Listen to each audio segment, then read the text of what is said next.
What's up? I am continuing through my list of films that technically have been nominated for Oscars that I haven't seen.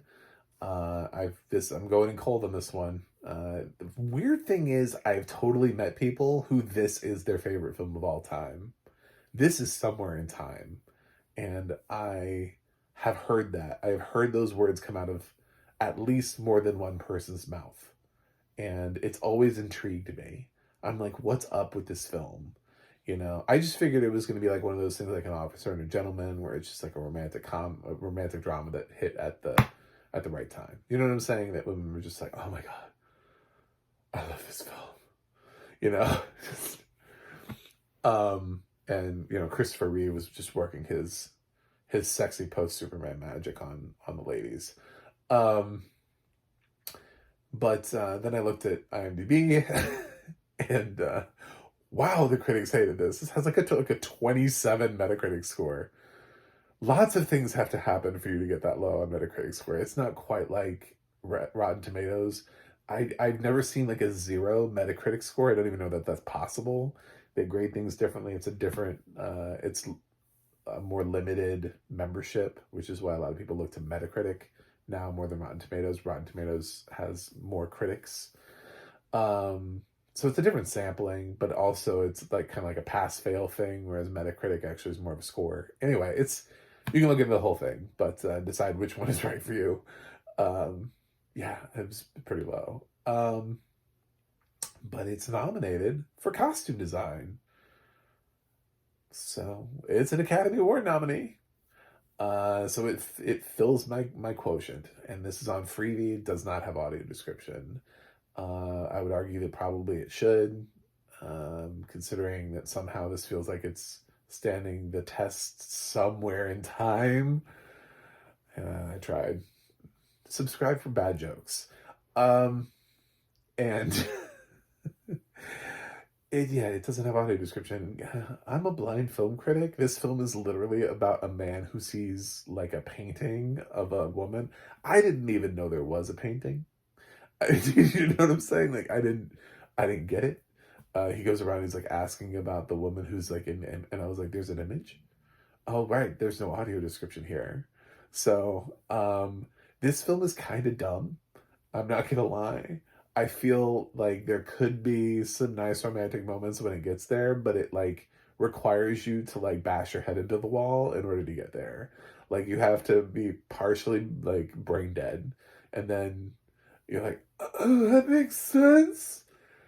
Look at the pretty colors. You just have to pretty much just be like, just really stoned out of your mind or something to be like, yeah, man.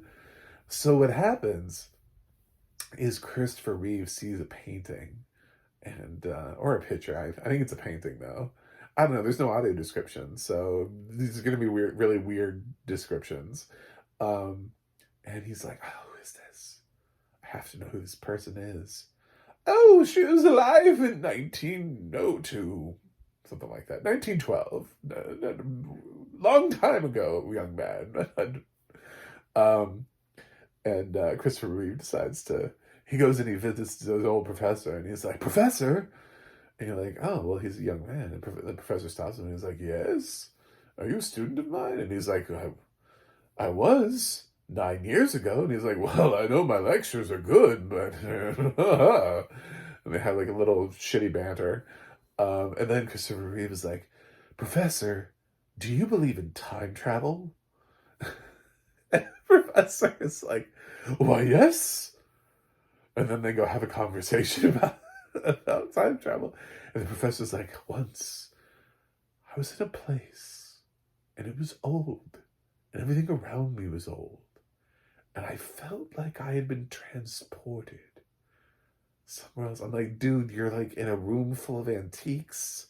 Like, you can do that. Like, it doesn't mean you've traveled through time. Like, you can just walk through old places all the time. There's just so many old places you can walk through. Historical homes all over the place where they've tried to preserve everything as is. And you can just walk through them. So this dude's trying to... I kept telling myself, I'm here. it's 1597 or whatever year. I don't know, some weird, something weird about it. And he's like, then it was. I convinced myself it was. It's like, dude, that's a time travel. It's delusions. So Christopher Reeve, he takes this, and then he goes to a specific place, and he wills himself back in time. There's no machine. There's no science. He doesn't get zapped. There's no pill. There's no nothing. He literally just like chants himself back in time. Like it's that easy. It is. I am in 1601. I am in 1601. Oh my god, I'm in 1601. Functionally one of the dumbest ways to time travel. That's like when you don't have a way to time travel and you're like, we don't have a budget to actually do anything cool with visual effects, but this film requires time travel. How do we do it? Well, he could just, I guess, will himself to time travel.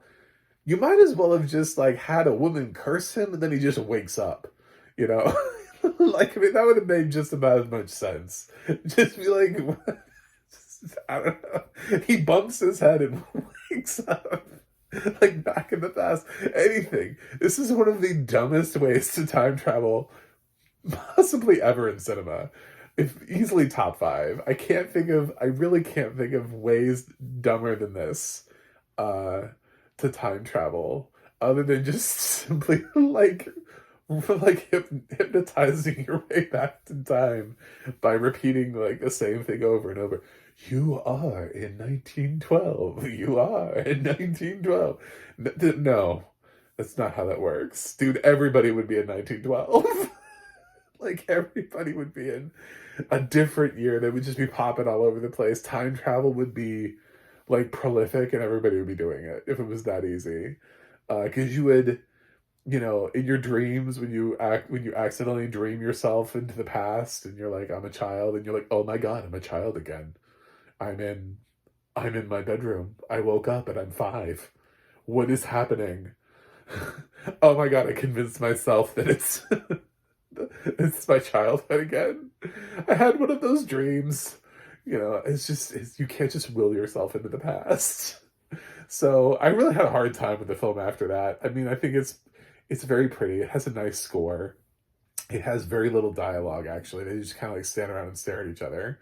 But they do have some dialogue. And Christopher Plummer comes into the film, and I think he's the bad guy, and he's like, I don't know who this Christopher Reeve man is, but we're going to need to get him up out here. Jane Seymour is the pretty one that Christopher Reeve has time traveled for, so they can have romance. Have a little bit of romance, and then you can kind of decide, where does the film go? Is it gonna be like Kate and Leopold? Is he gonna go? Can she will herself into the future, or is he gonna have to stay in the past? How does this film end? I'm sorry, if this is your favorite film, I've ruined it for you, and I don't know what else to say, but truthfully, I didn't have audio description, so I'm judging very surface level information I'm being given, and there could be a lot of like really interpretive stuff that's quite beautiful. Obviously, this film looks great because it was nominated for costume design, so some money was put into the production. Either that or else they spent all the money on costumes and nothing on anything else. But I'm sure the movie's fine. For people to like it, for people to still reference it, I'm sure this is a passable, but damn, that is a dumb way to time travel. I'm sorry. Luckily for this film, I'm not grading it because it doesn't have audio description. And FreeVee is freeing the V out of, I don't know where I was going with that, but it doesn't have audio description, but it's owned by Amazon, so it could have had audio description. It probably would have had robo description though, so it probably would have had like a really robotic voice telling me, you know, like, Christopher Reeve is sitting and trying to imagine himself going back in time. And I'd be like, oh my god. Sounds like my computer. Um, so yeah, I can't grade this, but I don't know that I would want to because I feel like I'd be at odds with the community. I feel like people are already mad at me. But honestly, if you love Somewhere in Time, can't you tell me that there are better ways to time travel or just don't explain it? This is just one of the dumbest ways to time travel. Unless I'm missing something, but that's literally, he goes and asks somebody and he explains it to him. So, I mean, it was explained to me verbally by the professor. The professor was like, yeah, and I thought I was there, and then I was there. Okay. Most people would commit you to an asylum. But cool. How did you. I didn't know that that's what it was. I really didn't. I don't know. And then it becomes questionable like, is he actually in the past or is he having some sort of weird fever dream? You know what I'm saying? Like, because did anything really happen? Is he in a coma? Like, is he just pretending he's in the past, but he's in a coma? Anyway, so there's like a whole world of possibilities opened up here because that can't be the real way to time travel. Just doesn't make any sense. I'm in the year 2000 BC. No, you're not. You're just not. I'm sorry. Anyway, I'm going to give Somewhere in Time unwatchable without audio description. Because honestly, I mean, right from the beginning, the whole damn thing is about a painting that I don't have described to me. I didn't even know it was there until like later on when he's asking somebody about the girl. And he's like, is that who's the girl? And I was like, for what? I was like, oh, there's a painting in this. There's a picture, a painting of some girl that he's obsessed with. Yeah. It's a giant visual thing that apparently means a lot to the plot of the movie. And that's why we need audio description is when there's like a visual cue. It would be like if there was a ghost following him around that never made any noise. And like it was such a huge part of the film. Like I would need to know that, you know?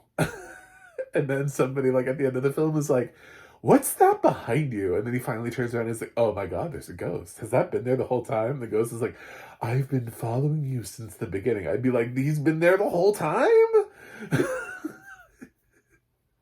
So there's so many reasons we need audio description, and people are assholes for not giving it to us. So that's what I'm here to do, is to point that out. Please click subscribe so I can continue to point that out over and over and over again. I do have a website, magmovieguy.com. You can follow me at X, Threads, or Instagram at MacMovieGuy. You can go to the audio description project, adp.acb.org. It'll let you know what is audio description, where you can watch it. And you can go to the adna.org. That's the adna.org. And when something does have audio description, you can find out who's narrating it.